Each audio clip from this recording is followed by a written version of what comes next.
Hello, friends. Welcome to Al's Past Today. Today, we are going to talk about the feeling disappointed. Can everyone say disappointed with me? People feel disappointed when they think something is going to happen, or they get hopeful about something and then it doesn't happen like they thought it would.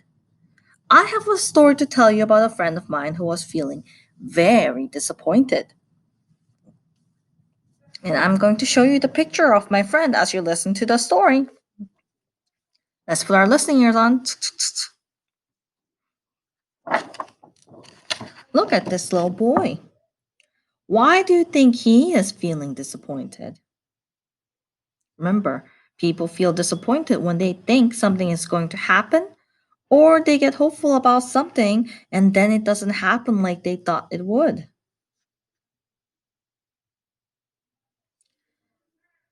Those are very good ideas. Let's see.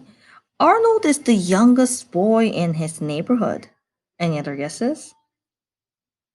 He loves playing with the bigger kids in his neighborhood, but he has a hard time keeping up with them because they run faster than he does. One day, all the kids decided they would run up the road to the park and play on the swings. They took off running. Arnold tried to keep up, but they all ran faster. Pretty soon, they were down the road, and Arnold was left behind. He felt disappointed because he really wanted to play with the bigger kids and was not able to. So that's Arnold's disappointing story. Would you feel disappointed too if you were in his situation? Well, I have another friend, and this is a story about a little girl. Her name is Connie. I want you to think how she feels and if you have ever felt this way. She's Connie again. She's 5 years old. How many of you are 5 years old? Or almost five? She has three things happen in the same day which make her feel very disappointed. People feel disappointed when they think something is going to happen or they get hopeful about something and then it doesn't happen like they thought it would.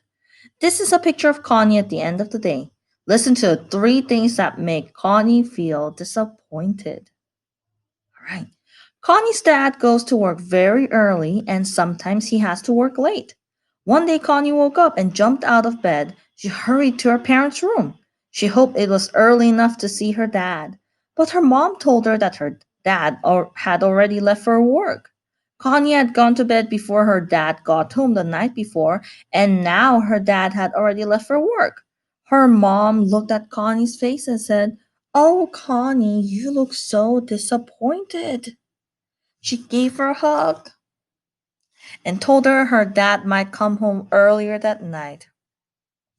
How does Connie feel about her dad being gone? You're right, disappointed. Listen to what happened to Connie at school. That doesn't end there. Connie got to school and wanted to choose the Legos to play with. But three people, show me three fingers, three people were already playing with them. How do you think she felt? Disappointed. Remember, just like in our classroom, when there are already more than three or four people in a center, you need to find another center. Just like that, Connie was in that situation. But she began playing with the blocks. She kept waiting for one of the children to finish playing with the Legos so she could go over and play with them. Then her friends started talking to her. And when she looked up, two girls had left the Legos and two other boys were starting to play with them.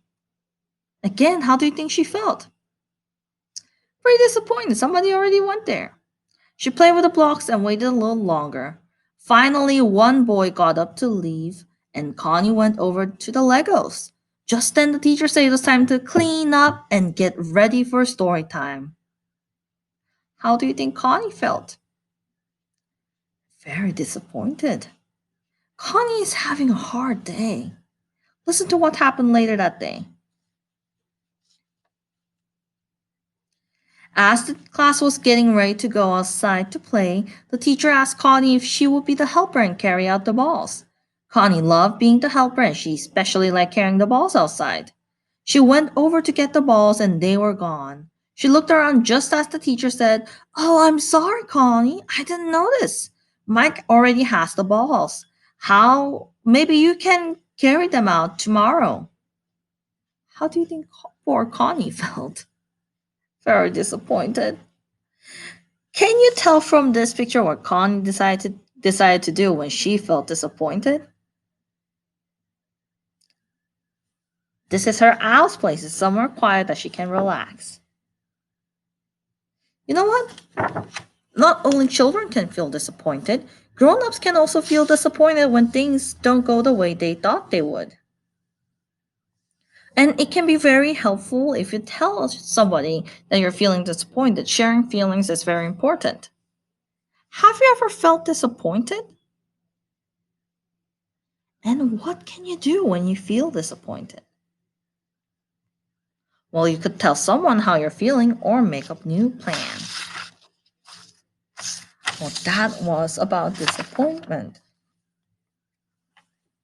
Hopefully, next time you're feeling disappointed, you can tell me or Miss Reese or your mom or dad, or go to our owl's place, or the owl's place that you made at home, and sit there and think about it. It's okay. I know sometimes it's really disappointing, but it'll be okay. Bye, friends.